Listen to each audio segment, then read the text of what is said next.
deputado Nicolas Ferreira escapou da cassação de seu mandato. Para o Conselho de Ética da Câmara, colocar uma peruca para zombar de uma das populações mais marginalizadas do nosso país e proferir um discurso transfóbico não é suficiente para configurar a quebra de decoro. Então a gente tem que se perguntar, né, o que é necessário. A esquerda disse que eu não poderia falar porque eu não estava no meu local de fala. Então eu solucionei esse problema aqui, ó.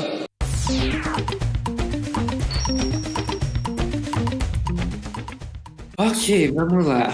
Essa história, a notícia, a novidade que a gente tem é isso aqui, né? Isso aqui é do G1, né? Relator muda voto e Conselho de Ética aprova arquivamento de processo contra Nicolas Ferreira por transfobia. Isso aqui se refere àquele discurso que o Nicolas fez no dia 8 de março, né? No Dia das Mulheres. Ele foi lá na Câmara e soltou isso aqui, né? Das mulheres, a esquerda disse que eu não poderia falar porque eu não estava no meu local de fala. Então eu solucionei esse problema aqui, ó. Hoje, eu me sinto mulher, deputada Nicole. E eu tenho... Tá, chega, você já... Cara, literalmente zombando, isso aí foi... Eu não vou comentar mais nada sobre isso. Tudo que eu tinha para falar, eu já falei lá na ocasião, né? Eu fiz uma live com o Álvaro na semana que isso aconteceu. Rendeu, acho que uns 5 cortes na mesma live, só eu pistolando para cima disso aí, porque eu faço parte dessa população que ele estava atacando, né? Enfim. E de algum jeito isso aí não foi considerado quebra de decoro. Ele escapou da cassação, a Carla Zambelli, que também estava sendo julgada, já escapou da cassação, mas eu resolvi trazer esse assunto aqui hoje especificamente porque eu estou com a Fernanda, porque a Fernanda ela também está passando, né, por um processo no Conselho de Ética, mas aí eu até trouxe aqui para fazer o paralelo, né? A gente viu o que o Nicolas fez, daí a gente vê aqui, só que me corrija se eu estiver errada, deputada, foi no dia 24 de maio que foi a votação de urgência do marco temporal, né? Foi na votação da urgência do marco temporal. Agora eu não consigo lembrar o dia, né, Sofia? Eu acho que é 24 de maio. Eu acho que deve ter sido, foi final de maio.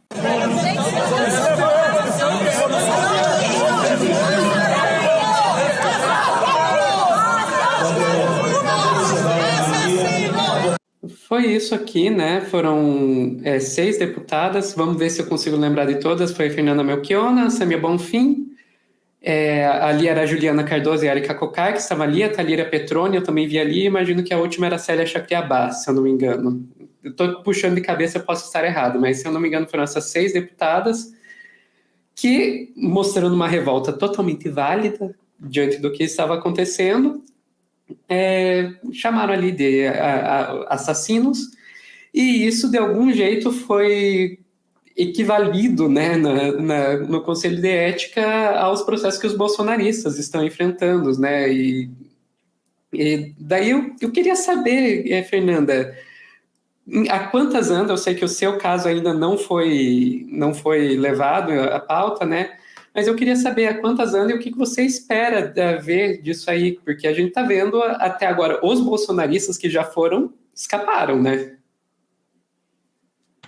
Olha, Sofia, eu acho assim, primeiro 2 coisas, né? Não é nem equivalido, porque tem processos que nós estamos pedindo a cassação de 4 deputados que fizeram apologia ao ato golpista do 8 de janeiro, que ainda estão na gaveta do Lira, né? Então, assim, nem na tramitação é parecido, né? Eles fizeram postagem com a porta do gabinete do Alexandre de Moraes, fez um vídeo lá no Salão Verde dizendo, viram que não está tão quebrado assim, dando a entender que o 8 não tinha... Porque eles foram testando narrativa, né? Depois virou dos infiltrados, aí agora da omissão, que tem coisas que são fatos, mas tem uma parte da bolha deles que compra qualquer versão, né? Os caras fez um vídeo e tal, e mais outros 2 deputados, eu lembro desses 2 casos específicos. E tá parado. Né? Um foi o André Fernandes e o outro o Abílio Brunini, né? Que fez esse vídeo. Estão parados lá na mesa do Lira. O do Nicolas Ferreira, que eu acho escandaloso, acho que é um caso grave de transfobia no Dia Internacional da Mulher, e mesmo que não fosse no Dia Internacional da Mulher, eu acho que a gente não pode naturalizar, né, as falas transfóbicas e a apologia à violência a uma comunidade que sofre tanto ainda no nosso país, né? sofre tanto ainda no nosso país, campeão de assassinatos da população trans, por ser trans do mundo, com todas as vulnerabilidades que a gente conhece, e é óbvio, né, que eu achei, assim, repulsivo a fala, e prontamente, acho que todas nós, né, tu pistolou 5 vezes, e depois vou ver tuas pistolagens, que foi necessária, isso a gente não pode silenciar, mas aí demorou 70 dias para chegar no Conselho de Ética, e teve esse desfecho que tu falou, que foi tipo, não é só não aceitaram cassar o mandato, é não dar tramitação a investigação e o assim, né? É uma advertência, eu acho que saiu para ele, alguma coisa que, mas sim, não é nem aceitar a possibilidade. E o nosso processo foi protocolado ali, 25 de maio, eu acho, 1 ou 2 dias depois. Eles fizeram um processo coletivo contra nós 6, que não pode, nunca aconteceu, tá? No Conselho de Ética ele é sempre individual, porque tu tem que individualizar a conduta, né? Aí o Lira despachou, Sofia, mesmo ele estando ilegal, mandou para o Conselho de Ética. Chegou lá, eu acho que uma secretária, alguma assessoria falou, olha, isso aqui não pode, que até nos ganhava no judiciário depois, não, uma coisa que nunca aconteceu, o processo tem que ser individualizado. O PL fez o processo dia 12 de junho, de manhã, individualizando os processos, um copia e cola. Pegaram muita postagem de rede, porque é isso, vai pegar e esse videozinho aí. Bom, no mesmo dia, um da direita nos chamou de assassinas. Ontem, um também chamou de assassinas. Quantas vezes por conta do debate sobre a descriminalização do aborto? E nós estamos falando de um projeto que, sim, leva o genocídio para a população indígena. Então, bom, é um debate conceitual, né? Basicamente isso. Qual foi no mesmo dia, teve um da direita que nos chamou de assassinas no microfone. Eu tenho até nas notas taquigráficas que eu vou usar. Acho que eu não falei isso em nenhum lugar, mas eu tenho. Vou. O que é? E, é claro. E no mesmo dia também tinha homens com a gente ali, né? Inclusive um deputado do Paraná, do teu estado. Me disse, eu quero saber por que eu não tô arrolado, porque eu gritei com vocês. Claro que nós não queríamos que o companheiro estivesse arrolado, mas mostra o machismo e a seletividade da peça. O PL fez isso de manhã. Final da manhã, eles mandaram para o Conselho de Ética os processos contra nós. É muito o que é mais, né? Que é uma coisa assim, uma combinação da extrema-direita e da bancada do agro, dos ruralistas, né? Do ogro-negócio, como eu chamo, que quer avançar sobre os territórios indígenas, que não aceita a luta dos movimentos sociais populares, como tentaram fazer agora na CPI da farsa do MST e tudo que a gente está vendo, com esse machismo, assim, essa coisa de odiar mulheres que defendem mulheres, né? Assim, eu não tenho dúvida de que o conteúdo, a própria existência da representação é machista, misógino. Agora, o meu processo vai estar na pauta na quarta que vem. O da Juliana Cardoso, do PT, deve ser um primeiro, porque na lista estava assim, né? Parou no José Medeiros. Aí tem o da Juliana Cardoso, aí tá Liri e eu, não sei se Célia tá antes. Esses 4 estão antes, né? A Érica e a Sâmia estão um pouco depois, recém foi sorteado o relator, mas também deve vir agora. E nós já combinamos com fazer a defesa conjunta, já teve vários atos, eu tive aqui falando inclusive de um, né, que ia ter o ato, enfim.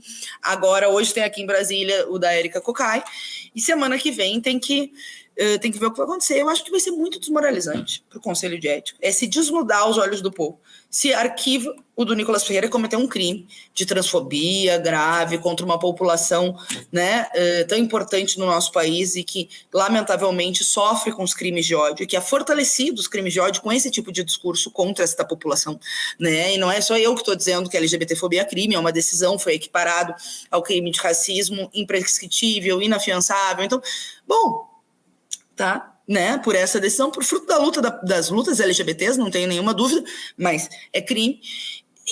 E nós, né, vão arquivar esses e vão nos penalizar, vão aceitar processos para tramitar de deputadas que enfrentaram o marco temporal, que usaram termos ali no enfrentamento, enfim, etc., que são usados recorrentemente contra nós.